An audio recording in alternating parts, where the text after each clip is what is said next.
দিতি যখন কশ্যপের কাছে এসেছিল তখন ছিল দিনের শেষ প্রহর আর রাত্রির প্রথম প্রহর। এই সময়টাকে সবাইকে লক্ষ্য করা দরকার। ওই সময় কখনো স্ত্রী আলিঙ্গন করবেন না, ভালো কাজে যাবেন না, কাজ হবে না।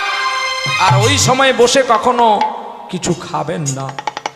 ওই সময় ঈশ্বরের সাধনার সময়, ওই সময় ঈশ্বর ভজনের সময়, ওই সময়টা সন্ধ্যাকালীন ভগবতী আরাধনার সময়। দিদি তুমি ফিরে যাও, আমি কিছুক্ষণ পরে তোমার আশা প্রাপ্তি পূর্ণ করব। এই জন্য তুমি আমাকে বিয়ে করেছিলে? আমার এখনো পিপাসা লেগেছে, তুমি এখন আমাকে জল দেবে না? আমার পিপাসা মিটে গেলে তুমি জল দেবে?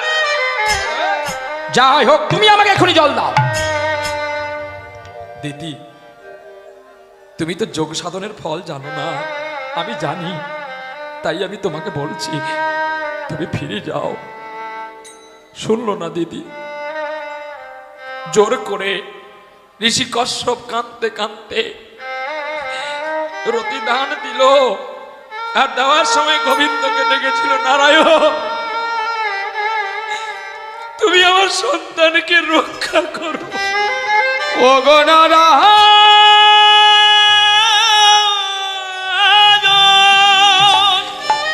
দুটি দিক দিয়ে রক্ষা করলো।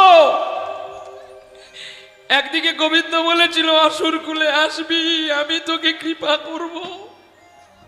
আর এদিকে রতিদানের সময় বাবা কেঁদে বলল তুমি আমার পুত্রকে রক্ষা করো নারায়ণ।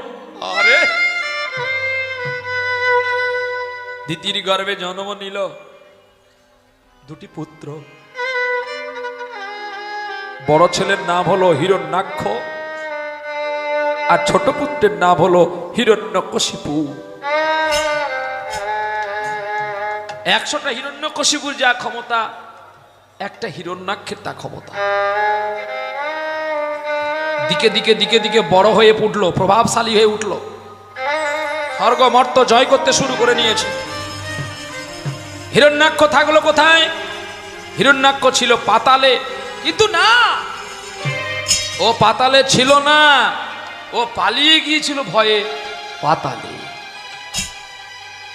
এত প্রভাবশালী হয়ে উঠলো হিরণ্যাক্ষ আর হিরণ্যকশিপু, যা ইন্দ্র বরুণ কুবের কাউকে আর মানছে না গো।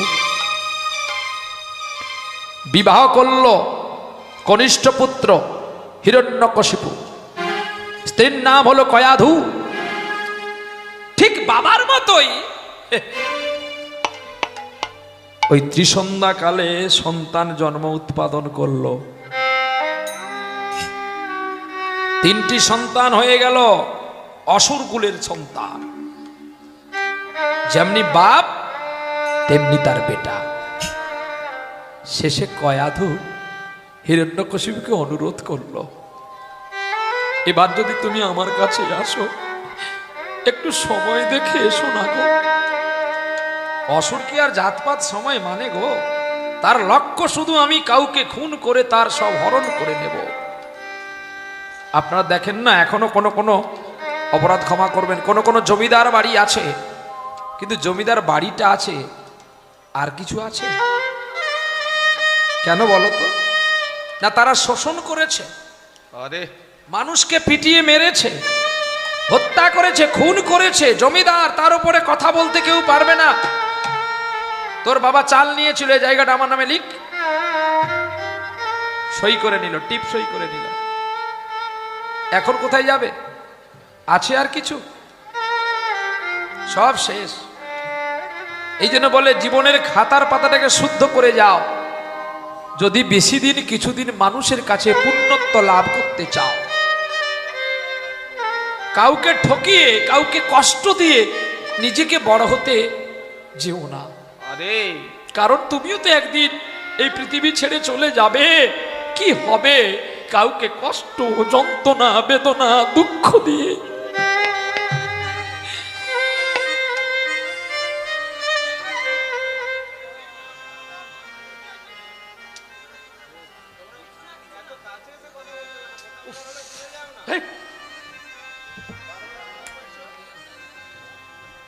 থেকে স্টেজ থেকে সবাইকে শোনাও। ঘুরে বসিয়ে দাও, সব ঠিক হয়ে যাবে। একদম একদম সরাও সরাও। এই পুরো সরাও, এখান থেকে পুরোটা সরাও।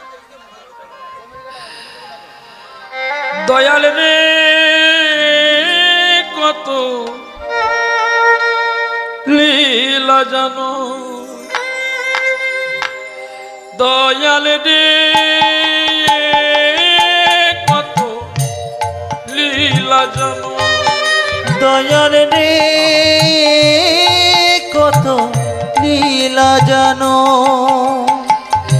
যেই জলেতে জীবের তৃষ্ণা মিটায় সেই জলেতে কেন জীবের মরণ হলো, দয়াল রে কত লীলা জানো, দয়াল রে কত লীলা জানো। একই কয়াদু তোমার চোখে জল কেন? কয়াদু কি হয়েছে? দুঃখ যদি দেবে মরে এ শক্তি দিও গো সইবারে, ওগো দুঃখ যদি দেবে মনে, প্রকৃতি দেব সজীবারে। তোমাদের যদি কিছু শোনার থাকে বাবা আমাকে বলো, একটু পরে বলো। যদি তোমাদের কাউকে আমাকে মারার ইচ্ছা থাকে, আমি গান করে নেমে গেলে আমাকে মারো, কিন্তু এই ব্যাস আসনকে তোমরা নষ্ট করো না গো। কত কষ্টে ব্যাস আসনটা পাওয়া গেছে জানেন? আজকে আপনারা কত গর্বিত, কত ধন্য যে ছেলেগুলো নেশা করার কথা, সেগুলো সেই ছেলেগুলো নেশার পয়সা সঞ্চয় করে একটা মহৎ হরিবা শুরু করেছে। হৃদয় গৌর প্রেমানন্দে হরিবল হরিবল। লোকের বাড়িতে বাড়িতে ভিক্ষা করেছে, আমাদের একটু চাল দাও, আমরা অনুষ্ঠান করব। সামান্য একটা গান কে কেন্দ্র করে এটাকে নষ্ট করো না। আমি তো বলেছি তোমাদের প্রয়োজন হলে কাগজে লিখে পাঠিয়ে দাও, আমি ঠিক তোমাদের আশা জানা থাকলে আমি পূরণ করে দিয়ে যাব, কিন্তু কেউ কথা বলো না গো। দেখো আমি অ্যাক্সিডেন্ট করলে আমি ড্রাইভার, সবাই মারা যাবে। যারা দূরে দেখছে বাড়িতে বসে তারা আমাকে ঘৃণা করবে, আমায় করুক, কিন্তু আমার গোবিন্দকে যেন না ঘৃণা করে, আমার ভক্তকে যেন ঘৃণা না করে। গোবিন্দ বলেছেন আমার চেয়ে আমার ভক্ত বড়, আবার আমার ভক্তের চেয়ে ভক্তির চরণধুলি বড়। তা নাহলে কি কৃষ্ণ কালো সোনা গৌর হয়ে কি নদীয়ার সুরধনীতে গড়াগড়ি দিত? একবার বলো রে মধুমাখা হরি নাম বলো রে, একবার বলো রে মধুমাখা হরি নাম বলো রে, ওরে নামের গুণে জগাই মাথায়, নামের গুণে জগাই মাথায়, নামের গুণে জগাই মাথায় উদ্ধার হইয়া গেল রে। মধুমাখা হরি নাম বলো রে, তাই গৌর হরি একবার বলো রে মধুমাখা হরি নাম বলো রে। মানুষ হইয়া, কত সুন্দর কথা, মানুষ হইয়া বেহুশ হইলে পাবি নয় মূল্য ধন, ওরে পাপি তাপি নাম জপিয়া পেয়ে গেছে সেই রতন। মানুষ হইয়া বেহুশ হইলে পাবি নয় মূল্য ধন। আমি জামিনী, এটা কিন্তু মূল্যবান ধন নয়। প্রয়োজনে আমি গাই সেটা আলাদা প্রশ্ন, কিন্তু এটা এটা শুনলে পাপ হবে, পাপ যাবে না। কিন্তু হরে কৃষ্ণ বললে পাপ যাবে। যে নামে দ্বীপ জ্বলবে, তেল লাগবে না, বাতি লাগবে না, প্রদীপ জ্বলবে, সেটা তো জ্বালাবি না মান্নাদের গান শুনবি, সানাই শুনবি। আরে কোন ঘাটে কত জল আমি জানি, স্টেজে উঠলে বুঝতে পারি। তোমার দুটো গান গেয়ে দিলে তুমি প্রসাদটা খেয়ে পালিয়ে যাবে, কিন্তু তোমাকে যদি আমি না গানটা শোনাই তুমি তো তখন দাঁড়িয়ে থাকবে। কি তাতে তোমার লাভ হবে কি? এই কাহিনীটা তুমি বাড়ি গিয়ে তোমার খোকাকে শোনালে তোমার খোকাও আলো হবে। একটা প্রহ্লাদের মতো সন্তান হবে, এটাই তো ভালো। কত সুন্দর কথা। আজকে কার জন্যই নৃসিংহ ভগবান অবতার হলেন তাকে তো জানি একটু, তারপরে নাই শুনবো। আছি তো সারা রাত্রি ব্যাপী, আমি কি পালিয়ে যাচ্ছি? তাই গৌর হরি বল। একবার বলো রে মধু মাখা হরি নাম বলো রে, একবার বলো রে মধু মাখা হরি নাম। বলো রে মানুষ হইয়া বেহুশ হইলে পাবি না মূল্য ধন, পাপি তাপি নামে জপিয়া পেয়েছে রে সেই রতন। পরিতোষকই হরি বলে আপন দেশে চলো রে। মধুমাখা হরি নাম বলো রে, একবার বলো রে মধুমাখা হরি নাম বলো রে। কি গো, আপন দেশ কোনটা? এটা কি আপনাদের আপন দেশ নয়? না, আপন দেশটা কোথায় জানেন? যখন আপনার হরিবোল হবে।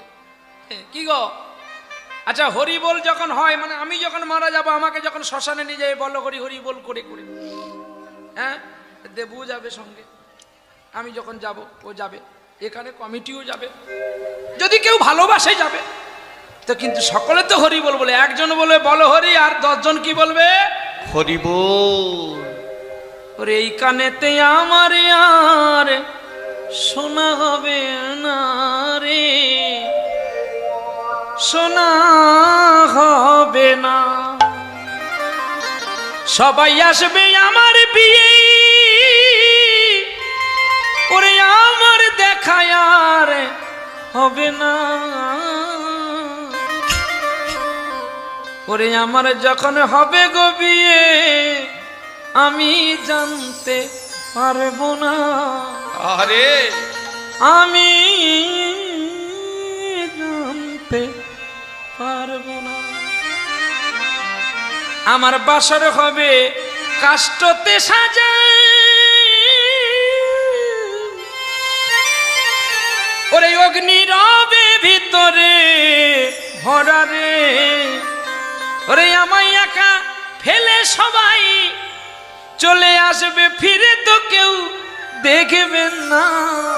আরে ওরে আমার যখন হবে রে বিয়ে, আমি জানতে পারবো না, আমি জানতে পারবো না।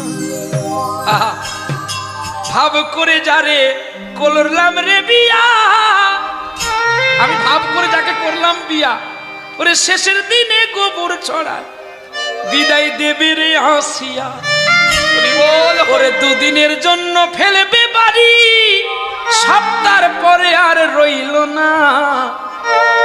আমার যখন হবে রে বিয়ে, আমি জানতে পারলাম না, আমি জানতে পারলাম না। এই গানটি লিখেছিলেন ভব পাগলা। আহা, বলছে আমার যখন বিয়ে হবে আমি জানতে পারবো না। পুত্র কন্যা কাঁদবে বসে, সকলে বিষরে আশায় আছে কাছে, বিষয় পুরালে চলে যাবে, কেউ তো জড়িয়ে ধরে রাখবেন না। আমার যখন হবে রে বিয়ে, আরে আমি জানতে পারবো না, আমি জানতে পারবো না। সকলে তো শুধু আশায় আসবে, আমিও চাইবো সঞ্চয় করে খোকার জন্য রেখে যাই, আর খোকাও ভাববে যতদিন বাবা থাকবে আমি আনন্দে থাকবো। তারপর বলে বাবা তো আছে, আমার ভয় কি? কিন্তু দেখবে একদিন আমিও বৃদ্ধ হয়ে গেলে না, তখন আমারও পরিবার আমাকেও চিনবে না। শুধু এটা আমার জন্য নয়, এটা সকলের জন্য। আর সবচেয়ে বেশি কষ্টের জন্ম হচ্ছে শিল্পী জনম। কেন জানো? এই সবাইকে নাম শোনায়, কিন্তু শেষের দিনে এরাই নাম শুনতে পায় না। ব্যর্থ, লাঞ্ছিত হয়ে তাদের জীবনটা ক্ষয়ে ক্ষয়ে যায়। দেখতে দেখতে 3টি সন্তান জন্ম দিল কয়াধু। শেষের সন্তান জন্ম দিল কে? আবার একটি সন্তান গর্ভে এসেছে। কয়াদু চিন্তা করছে, গোবিন্দ, তিনটি সন্তানই আমার জন্ম হলো, কিন্তু অসুর কেউ একটু তোমার সেবাই হলো না। অন্তর্যামী রাধা মাধব অন্তরে জানিল, আরে অন্তর্যামী রাধা মাধব অন্তরে জানিল, মাতা কয়াধুর কথা দেবেন্দ্র জানিতে পারিলেন গো, জানিতে পারিলেন। আরে মাতা কয়াধুর কথা শুনিতে পাইলেন গো, শুনিতে পাইলেন। কাঁদে দেখো বসে বসে একা, কাঁদে দেখো বসে বসে একা। আরে কাঁদে বসে বসে একা, কাঁদে বসে বসে একা। আরে কবে পাবো গো দেখা, আরে কাঞ্চে প্রভু বসে বসে একা। আরে কবে পাবো গো দেখা, আরে বাহ! কবে হবে তোমার সনে দেখা। গোবিন্দের জন্য কাঞ্চে কয়াধু, তুমি তো আমায় গর্ভদান দিলে, কই একটা সন্তান তোমার সেবায় লাগলো না।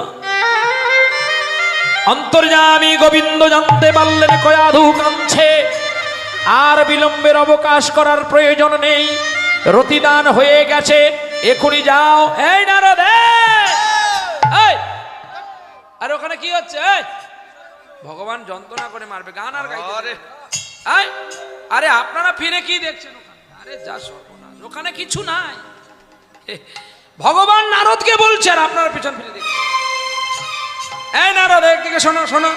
হ্যাঁ, নম নারায়ণ নম নারায়ণ নমো নারায়ণ নমো নারায়ণ নমো শ্রী মধুসূদন জয় বিপদ ভঞ্জন নম নারায়ণ নমো নারায়ণ নমো নারায়ণ নমো নারায়ণ।